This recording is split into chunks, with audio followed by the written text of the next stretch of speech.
Hola and namaste. Um, Teresa Copeland.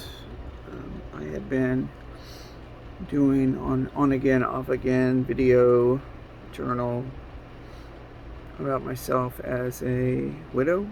Um, I have been a widow since April 28th, 2022, so I'm going on 14 months. Today is Sunday, June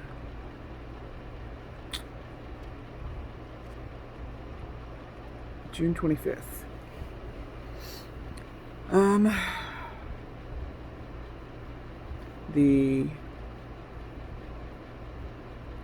If you're not following, which I know nobody is, these videos are really for me, just to be able to get things off my chest. But if somebody happens to accidentally see them, let me catch you up. I had 3 contracts for my house. Backtrack. My husband and I were together for 35 years. We lived in our home in McAllen for 23 years. It just hit 24 years, but he's been gone for a year. It was a 5-bedroom, a 6-bedroom technically. There's a little room in the back, but anyway, big house, 2.5 lots. It was just the 2 of us. My husband was disabled in a wheelchair, and I'd been his caregiver for the last decade or so. And we had decided the house was really getting away from me between my extracurricular activities and taking care of him, and then I rescued animals. So about 10 or 11 years ago, when the kids moved out, I decided that I've always been an animal advocate and rescued strays here and there, but I kind of went off the deep end and started rescuing cats and dogs on a large scale, and so my final pack number was 12, and so I had 12 dogs, and taking care of my husband in this large house. And last year in 21-22, I was the state president of a large organization, so I traveled a lot. So my kids were having to step in and help take care of their father and the animals and everything. The house just was not a priority, so the house got away from me. The yard really got away from me. Anyway, my husband and I's plan was that when I got out of office, which would have been July of 22, we were going to move out to Mission. My dad, who passed in 2007, had a small little 2-bedroom frame house on 2 lots. It's a nice sized yard, small house. It was my grandmother's, and then it became my father's. And over the years since my dad passed, my cousins lived here, my son lived here, my daughter lived here, and so we had planned on moving here and then putting our house up for sale. But my husband died, so I stayed at the McAllen house for, I guess, about 6 months. And it was too much. I was living in this 5-bedroom house with 12 dogs by myself. And to be quite frank, I just didn't give a crap about anything. So the house that was already having a lot of issues was just basically falling apart around me. The yard was overgrowing around me, and I honestly just didn't care. I didn't want to be there. I would come in and I would go straight to my room and hide out in my room and either be angry or cry. And that's kind of been my life for the last year anyway. So against my kids weren't, not all my kids, but some of my kids weren't really wanting me to move out here. It's kind of the boonies, but not, but they just don't want me to be out here by myself. But I did move, and I brought 5 of my 12 dogs with me, and for quite a while, several months, it was pretty peaceful. I was kind of finding my way. I started emptying the house. thinking it would be just a really easy go in and get what I wanted and get out and sell the house, and it would all be a good. Well, I was very, very wrong. It took me over 6 months and a lot of prodding, because it's physically and emotionally over exhausting to go through items that you shared with someone for more than half your adult life. I'm 50. I just turned 58 in March, so 57 years. I was 57 when my husband died, and we'd been together for 35 years. So do the math. We'd been together since I was 22, and to go through all of that stuff, papers and cards and pictures, and it's a lot. So it's a lot. Anyway, I underestimated how hard it was going to be and how long it was going to take. So, and I started off doing it by myself, and then a friend of mine from Harlingen, which was 45 minutes from my house one way, started helping me out, which I am truly appreciative of. And then my sister, who is 10 years my senior, she jumped in and started and helping me out. She really, really pushed me so we could get the house on the market. Anyway, I had 3 offers on the house, and one of the offers was just a real easy, going to be a 2-week sale, cash only. It was the smallest offer. It was the least amount of money, but it was going to be 2 weeks and cash and as is and very easy. So that's the one we went with. Well, I signed the paperwork on May 4th. Today's June 25th, I think I said. So it's been more than 2 weeks, and it's been a real pain. It's been exhausting. I've had to jump through so many hoops to get this to happen, and let's be honest, it still hasn't. It's supposed to, but I've been hearing that for 5 weeks now. Anyway, so here's where we're at.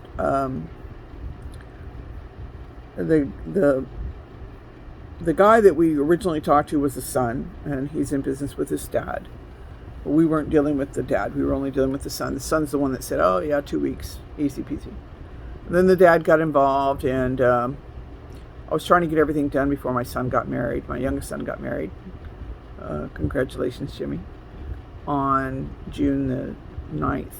And so what turned into a 2-week contract was then June the 6th.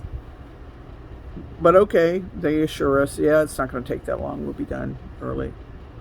So June the 1st, the father decides he's going to get a lender. Instead of just a cash deal, he's going to get a lender. And so now there's all this other stuff that they want. They want this variance from the city, and all this is going to take 6 weeks and all this other crap. And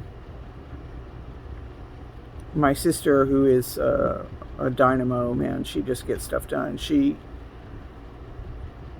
got it all taken care of. So the guy had, ample time to put something in writing, which he didn't do. Now, let me just say that he's the one that wrote all these contracts. He's the one that wrote the contracts. I just signed them.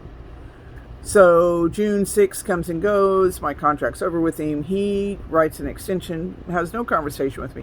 I've never even talked to the guy, not once. He just makes all these decisions, and then sends it to the title company and says, here, tell her to sign this. So he did an extension for the June 17th, which I never signed. And the 17th comes and goes, and he doesn't follow through. And his lender is dragging their feet, and we're waiting on paperwork and from them. And so I'm getting irritated. I don't have a contract with him anymore. So I'm like, he doesn't get to call any shots. And the guy's been extremely disrespectful. He's not have a conversation with me. He's kind of a bully. I don't know the man, but the way he has talked to my sister, the way that he has talked to our title company person, he's a bully. So he comes along a week after the second closing date has passed. And keep in mind, I never renewed the extension. And he demands that I go get this variance, which could take up to 6 weeks. And that was when I just said, I'm done with this guy. Like, he can buy the house or not buy the house. At this point, I just don't care. My life has been held hostage by someone that I don't even know. I can't make any decisions. I can't get anything done at this house where I currently live because I'm waiting for the sale of the house that was supposed to be 2 weeks, easy peasy.